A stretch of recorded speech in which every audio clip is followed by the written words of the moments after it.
Hey Brobots! Today I'm going to show you how I hand painted my Grimoire Red Beret over a rattle can primed base. That's right, I did not use an airbrush at all for this model, and I'll be giving this away in 3 weeks. Please watch to the end of the video for full details. Hi, I'm Lincoln Wright, and I made this YouTube channel to share with you my experience as a professional modeler in Japan. Thank you for watching and please subscribe. Here are the steps I'll take you through today. The full main content is on hand brushing the base and detail colors.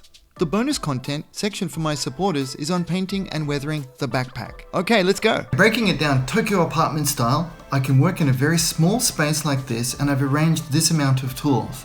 I started off with a primer with this. I'll be going with some mahogany here for a ground color, and I'll be using this selection of Gaia Notes paints along with some Mr. Color to hand paint using these brushes the base colors on this Gunpla. I'll be using some Gaia Notes thinner, and then for some other steps, if required, I can use a clear like this. So no airbrush, very simple steps, and I'm able to get the model to look like this. First step, let's lay down a primer and base coat all in one with Mr. Color Mahogany using their spray can. The not big secret about using spray cans, well, is to take your time.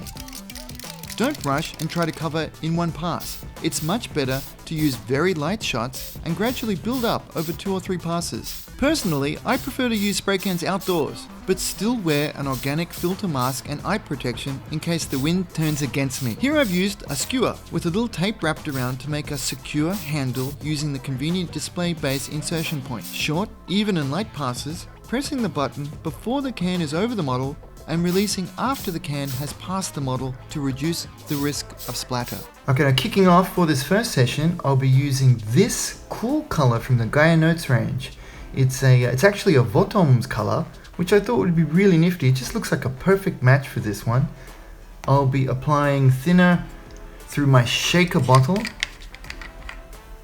and you can see there that I've drilled a couple of holes in the top, and the thinner inside there is this one. T07 moderate thinner from Gaia Notes. Really good stuff, super useful. Just one really quick note, I like to use these little paint dishes.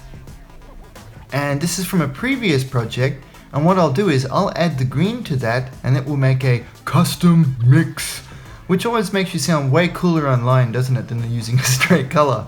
Now what I do is, right, in between sessions, I then replace a slightly larger one like this over the top, and it both keeps the dust out and helps me to work with a stop-start manner. So it's really useful.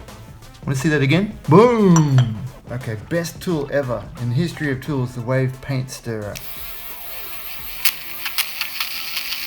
These paints are pretty thick by design, so trying to stir them is very difficult.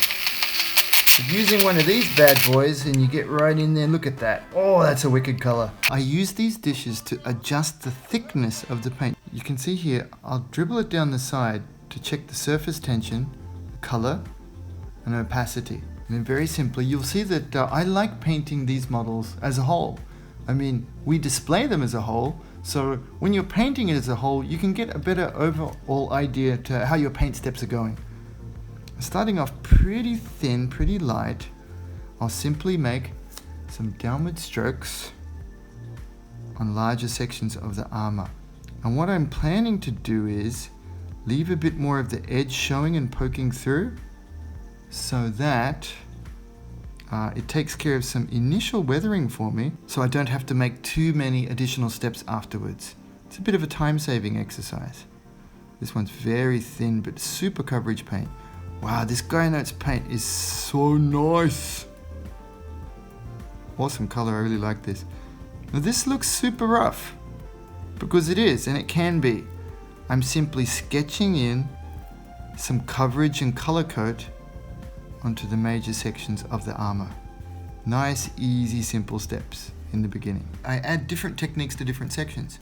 So, it can still wet, this is legit. Here I was blocking out, which is basically painting the solid color into the center of some of the panels, and it's blocking the color out on the model.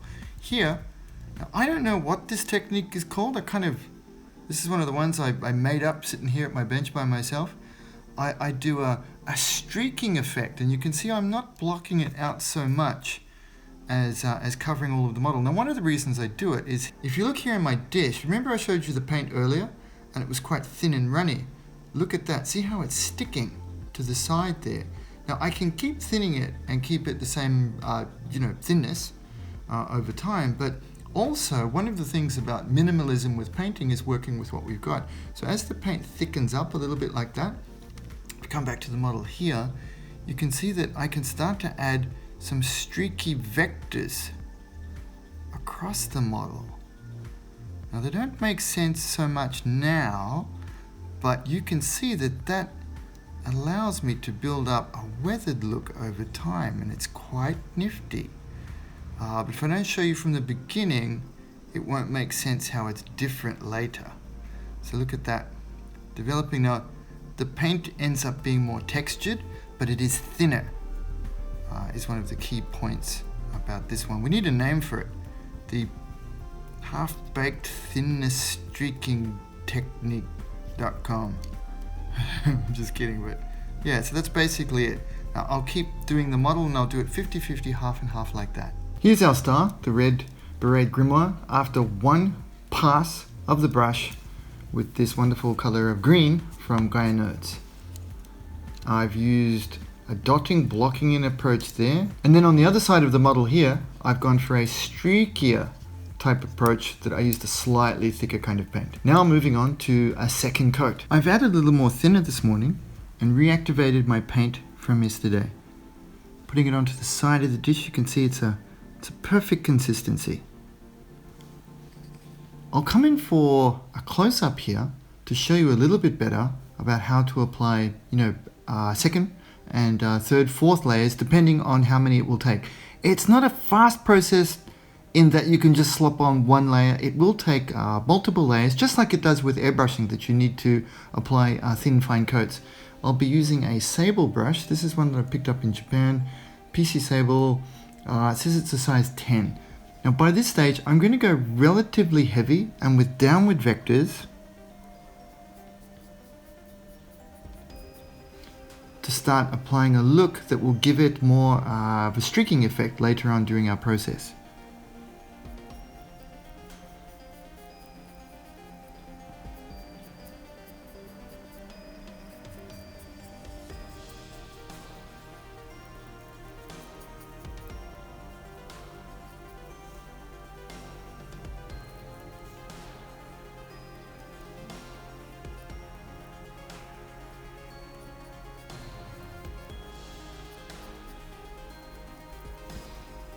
So that's my rough work. Now with a little bit of fine tuning, I'll fix up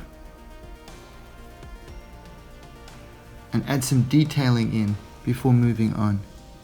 You can see there, I'm minimizing some of the chips to make them look a little bit more scale appropriate, and using different parts of the brush to rough up and accentuate some of the details I've built in.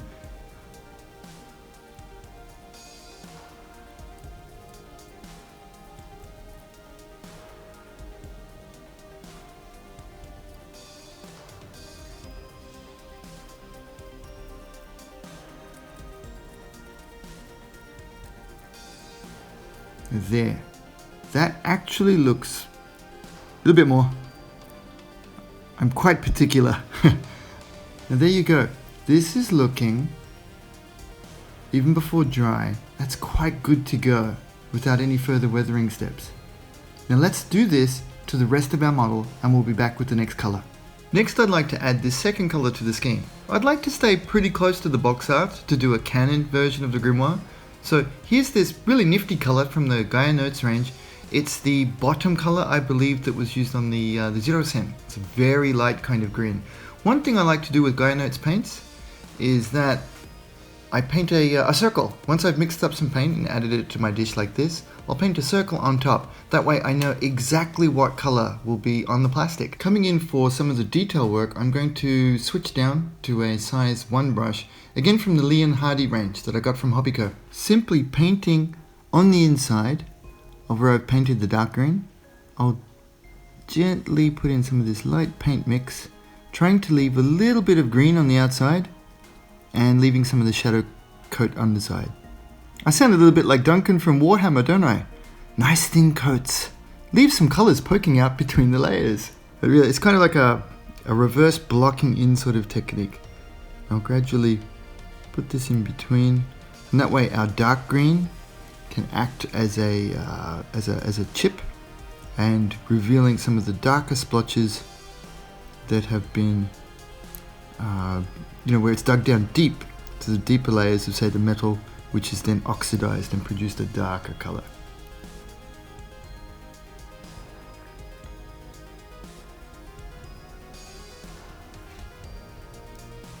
Let's refine the edge while it's still nice and wet.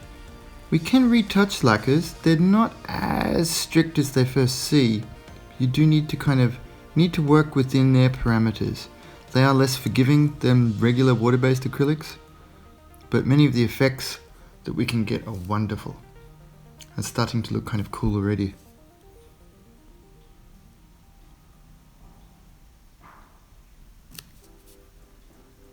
A bit more thin paint.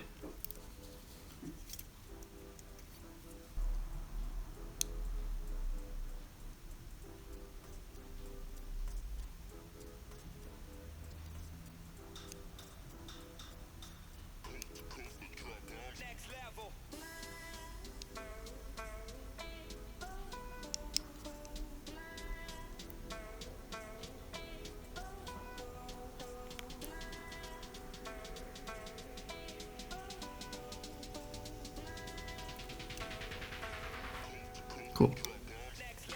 Let's let that dry and see how it looks on the other sections now.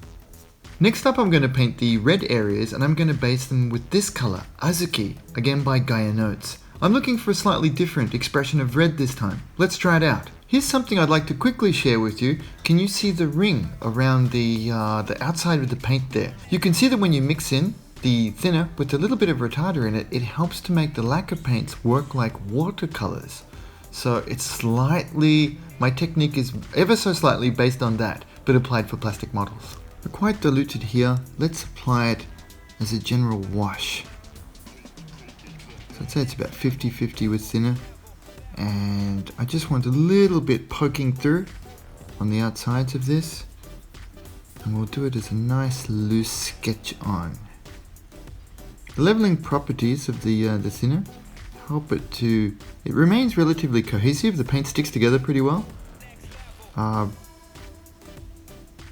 leave a little bit poking through that we can add for damage later. That is a very nifty color already. I quite like it. Let's highlight our red areas with this one from Gundam Color, MS Red. It's a slightly dark red, it's not scarlet, and I think it'll be perfect for our use on the Grimoire. I'm going to leave the darker ring around the outside as a detail, and then come in and highlight the inside area here with the Gundam Color Red.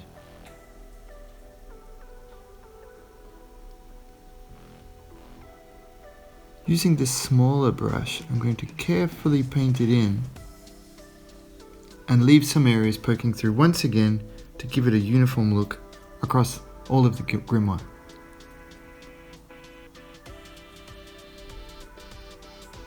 I tend to use these more difficult pigment paints ever so slightly in a heavier way, say red, yellow, orange. It'll look thicker initially, and then due to the properties of lacquer paints, it will settle down.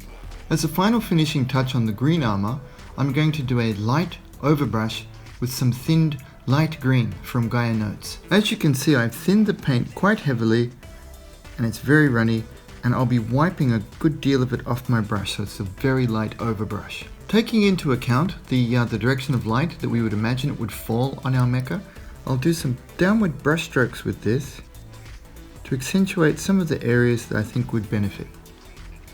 The upper facing armor here,